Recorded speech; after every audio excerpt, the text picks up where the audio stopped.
Pesto is just awesome for a quick meal and awesome for camping. I always take a jar or two camping, but not the supermarket variety, the homemade variety. It is really easy to make at home and tastes way better than any store-bought pesto. There are so many ways to use pesto, but today I'm making a delicious pesto pasta. This recipe is for traditional pesto. First of all, I start with putting a half a bulb of garlic on a small piece of aluminium foil. I pour over a little olive oil, wrap it up tightly and put it in a moderate oven for about 30 minutes until it is nice and soft. I just love the sweet mellow flavour of roasted garlic, and it is really wonderful in pesto. Next I put 3 tablespoons of pine nuts into a small fry pan, and I place it over a low heat on the stove and gently stir and shake the pan until most of the pine nut kernels have some colour and I can smell their lovely aroma. I pluck all the leaves from the basil, which by the way was quite therapeutic. The amount of basil I'm using today is about 2 really well packed cups. I measured it for this video. Then I take some parmesan cheese and using a microplane grater I finely grate about 60 grams or so, a good half a cupful.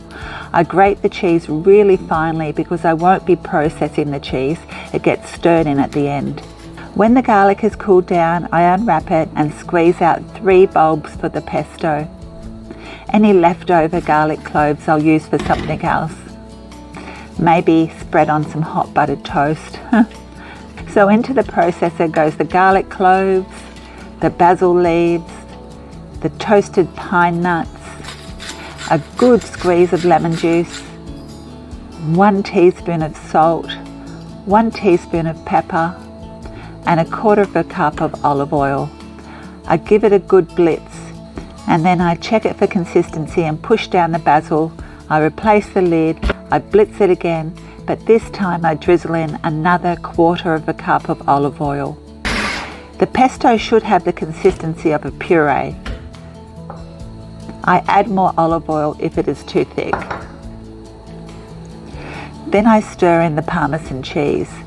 The pesto will automatically thicken. I spoon it into a jar.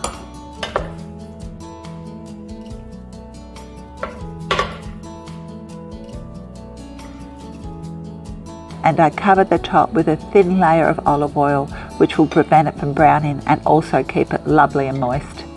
Done. Delicious. So now for pesto pasta.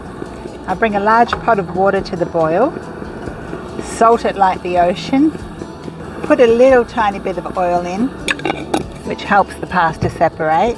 Put the pasta in. I've got 350 gram packet of pasta here. I put the lid on just to bring it back to the boil quicker. And I wait a couple of minutes. After the water's come back to the boil, only takes a minute. I just make sure all the pasta is submerged. This pasta takes about 12 minutes to cook. So I'll cook that. So my pasta's ready, but just before I drain it, I get a ladle or 2 of the pasta water and I put it into a little bowl. Now I drain the pasta. I'll be one moment. So I've drained the pasta really well, the heat's off, and now I'm just going to add a generous knob of butter to the pasta. And then into my reserved pasta water, I open up the lovely pesto that I made earlier and a couple of big spoonfuls of that beautiful pesto with the pasta water. Maybe one more. Just to thin it down a little bit so it's more like a sauce.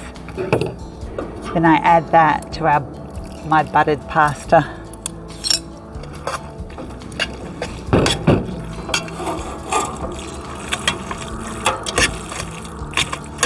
Adding the pasta water and thinning the pesto down with that makes it stick to the pasta and also doesn't make the pasta too gluggy. Gives you a little bit of a sauce. And that is done. Time to serve up. Looks so delicious.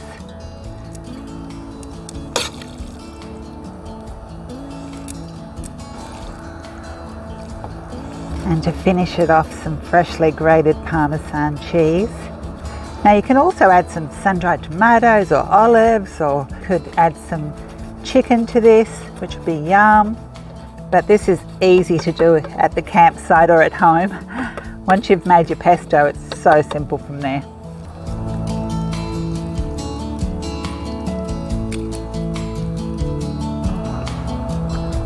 How can I say this? It's creamy, so good. Thanks so much for watching. See you next time.